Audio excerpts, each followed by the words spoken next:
Happy Friday, boys and girls. I am going to share with you the story called Library Lion. And if you'd like, the story is also on Storyline Online in its animated version for you to watch too.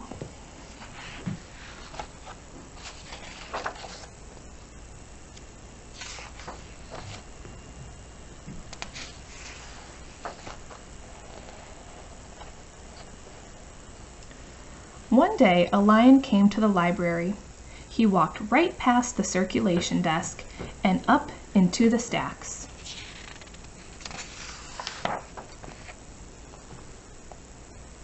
Mr. McBee ran down the hall to the head librarian's office. "Miss Merriweather," he called. "No running," said Miss Merriweather without looking up. "But there's a lion," said Mr. McBee, "in the library." "Is he breaking any rules?" asked Miss Merriweather. She was very particular about rule breaking. "Well, no," said Mr. McBee, "not really." "Then leave him be."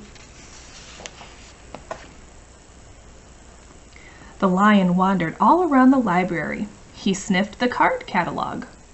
He rubbed his head against the new book collection. Then he padded over to the story corner and went to sleep. No one was sure what to do.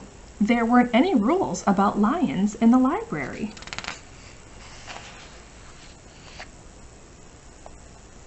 Soon it was time for story hour. There weren't any rules about lions at story hour either. The story lady seemed a little nervous, but she read out the first book's title in a good, clear voice. The lion looked up.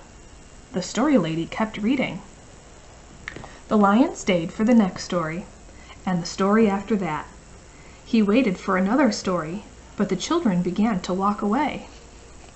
"Story hour is over," a little girl told him. "It's time to go." The lion looked at the children. He looked at the story lady. He looked at the closed books. Then he roared very loudly. Roar!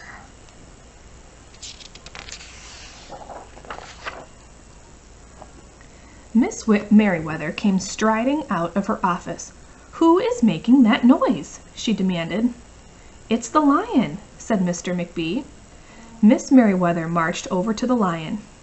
"If you cannot be quiet, you will have to leave," she said in a stern voice. "Those are the rules." The lion kept roaring. He sounded sad. The little girl tugged on Miss Merriweather's dress. "If he promises to be quiet, can he come back for story hour tomorrow?" she asked. The lion stopped roaring. He looked at Miss Merriweather. Miss Merriweather looked back. Then she said, "Yes, a nice, quiet lion would certainly be allowed to come back for story hour tomorrow." "Hooray!" said the children. The next day the lion came back. "You are early," said Miss Merriweather. "Story hour is not until 3 o'clock." The lion did not budge. "Very well," said Miss Merriweather. "You might as well make yourself useful." She sent him off to dust the encyclopedias until it was time for story hour. The next day the lion came early again. This time Miss Merriweather asked him to lick all the envelopes for the overdue notices.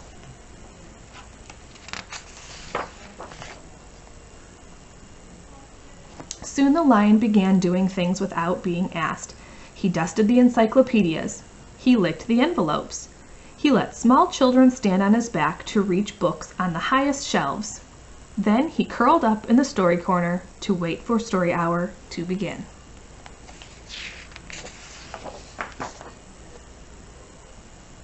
At first, the people in the library were nervous about the lion, but soon they got used to having him around. In fact, he seemed very well suited for the library. His big feet were quiet on the library floor. He made a comfy backrest for the children at story hour, and he never roared in the library anymore. "What a helpful lion," people said. They patted his soft head as he walked by.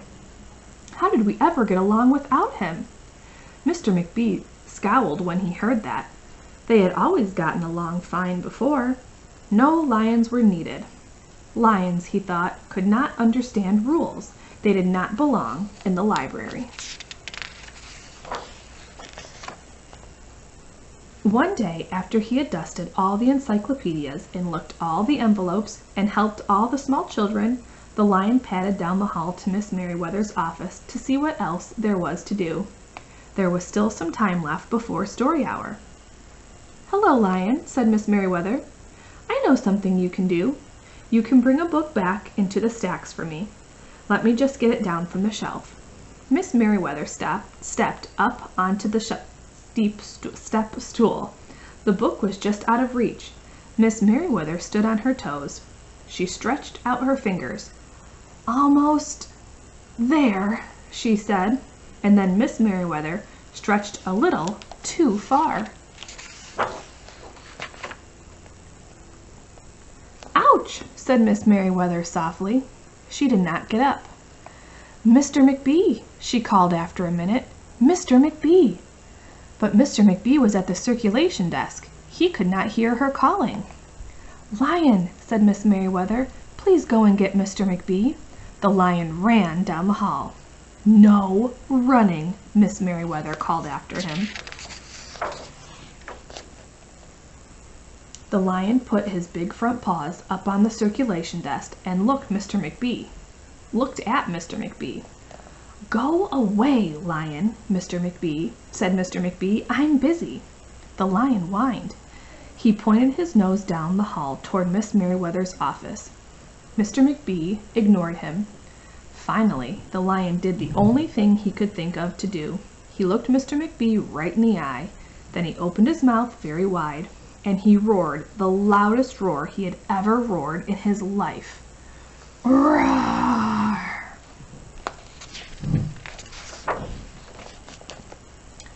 Mr. McGee gasped.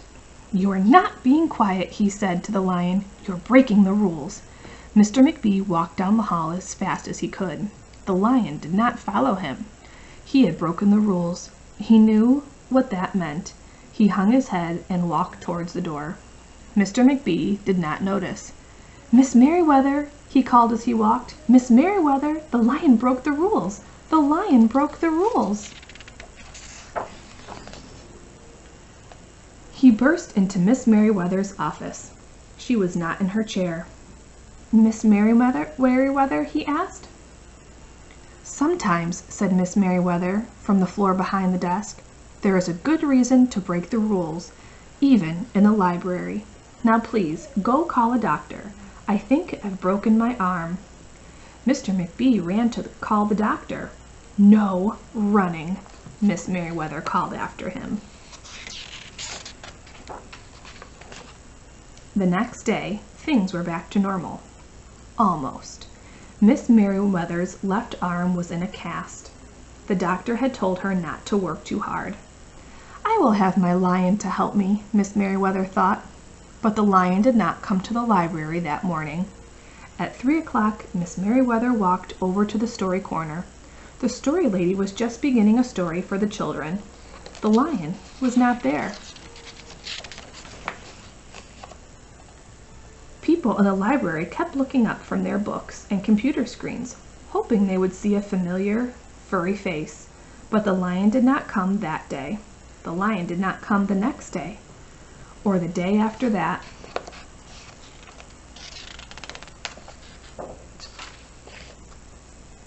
One evening, Mr. McBee stopped by Miss Merriweather's office on his way out. "Can I do anything for you before I go, Miss Merriweather?" he asked. "No, thank you," said Miss Merriweather. She was looking out the window. Her voice was very quiet, even for the library. Mr. McBee frowned as he walked away. He thought there probably was something he could do for Miss Merriweather, after all.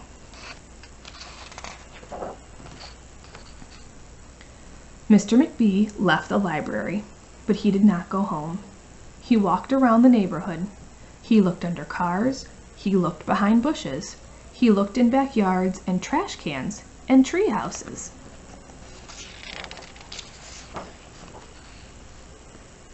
Finally, he circled all the way back to the library. The lion was sitting outside, looking in through the glass doors. "Hello, Lion," said Mr. McBee. The lion did not turn around. "I thought you might like to know," said Mr. McBee, "that there's a new rule at the library. No roaring allowed, unless you have a very good reason. Say, if you're trying to help a friend who's been hurt, for example." The lion's ears twitched. He turned around, but Mr. McBee was already walking away. The next day, Mr. McBee walked down the hall to Miss Merriweather's office. "What is it, Mr. McBee?" asked Miss Merriweather in her new, sad, quiet voice.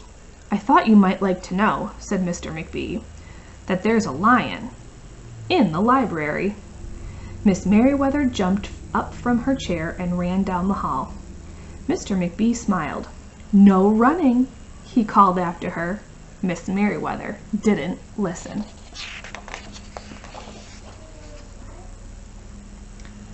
Sometimes there was a good reason to break the rules, even in the library.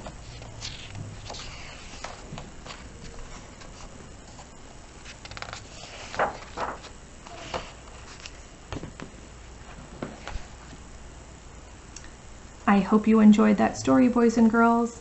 Happy Friday!